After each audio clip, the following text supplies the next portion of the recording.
No one leaves till 5 p.m. but no overtime? Bet. Several years ago I worked for an aerospace manufacturing company. You already know this won't end well, as a setup operator, meaning my job was to arrive before shift start, usually 3 or 4 hours early, make sure all the 5-axis mills were calibrated, the ATC, automatic tool changer, magazines were all loaded correctly and the tooling was in good condition, nothing dulled or broken.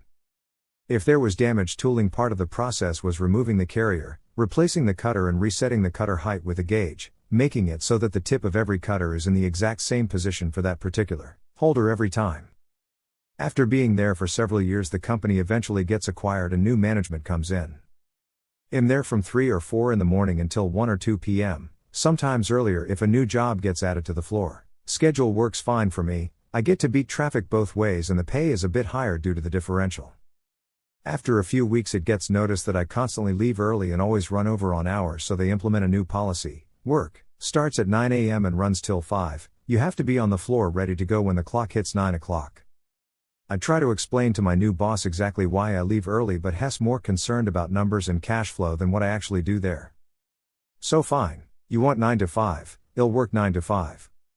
Instead of punching in at 4, I chill in my car till 8:45 and roll into the building, wait till exactly 9 and punch, then head to the floor. Roll up to the first HOS on the line and hit the E-stop, which shuts the machine down instantly. Tell the operator this hasn't been set up yet and they need to wait till it's ready. Head down the line and punch everyone I pass, telling them the same thing, not ready, go wait. I start at the end of the line with my plot and gauges and start calibrating the entire magazine, verifying everything in there is in spec and ready to be used.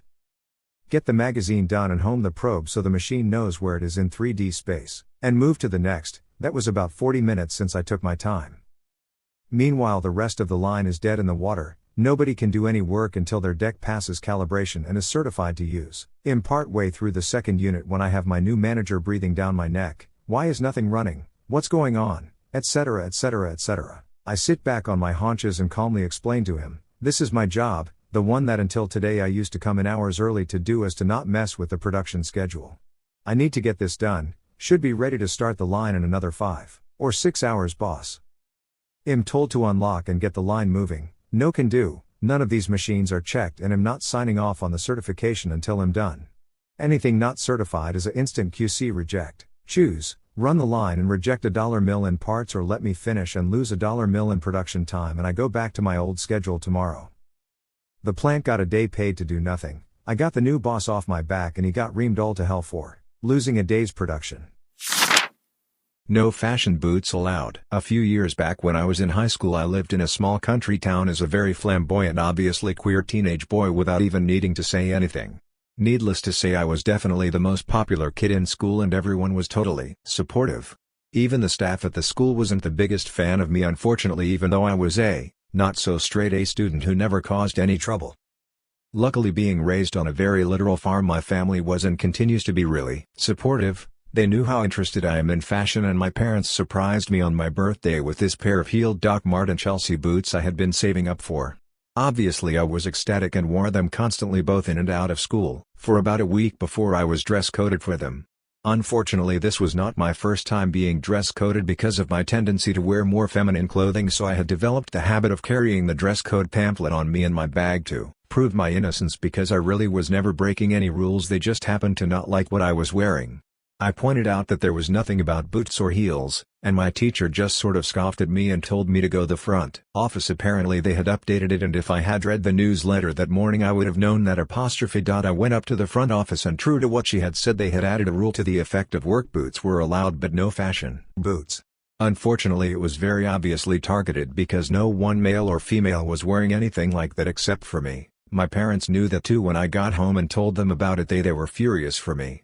My dad took me out the very next day after school to a boot store and quite literally bought me a $300 pair of women's black work boots, that were completed with even some sparkly rhinestones on them. Quite frankly, these boots made me look more queer than the first pair ever did, and I loved them. I wore these proudly with a black sparkly hat I already owned to school the next day and didn't even make it to second period before I was called to the front office for violating dress code. The assistant principal told me these were obviously violating dress code, and I insisted that these were work boots, and practically every other kid wore cowboy boots to school every single day, so there couldn't possibly be a problem with mine. She wouldn't budge and neither would I, so my parents were called and it was escalated to the principal. Luckily we expected this and were prepared. My dad showed up in all of his fresh off the farm dirt-covered glory to my principal office. The conversation went to the effect of her sitting there telling my father those are very obviously for fashion and are violating dress code, and my father would respond something to the effect of, how do you know what my kid chooses to wear to work in? Since when is wearing boots breaking dress code? Look at everyone else. And this went back and forth for quite frankly an embarrassing amount of the time, but by the end I was allowed to wear my boots. Much to the annoyance of my old high school staff, I wore those damn black sparkly boots practically every day for the rest of my high school experience. And then 3 years later, when I was long gone in college, my little sister, an open and proud lesbian by the way, entered high school. We just happen to have the same shoe size and I didn't mind loaning her the boots. She is a junior now and continuing my legacy of terrorizing the homophobic teachers and staff by wearing those same shoes to school, which held up amazing by the way, to this day. TLDR, homophobic school staff changed dress code rules just so I couldn't wear a pair of women boots, so my dad bought me the most obnoxious sparkly queer looking cowboy boots out there that technically fit the dress code.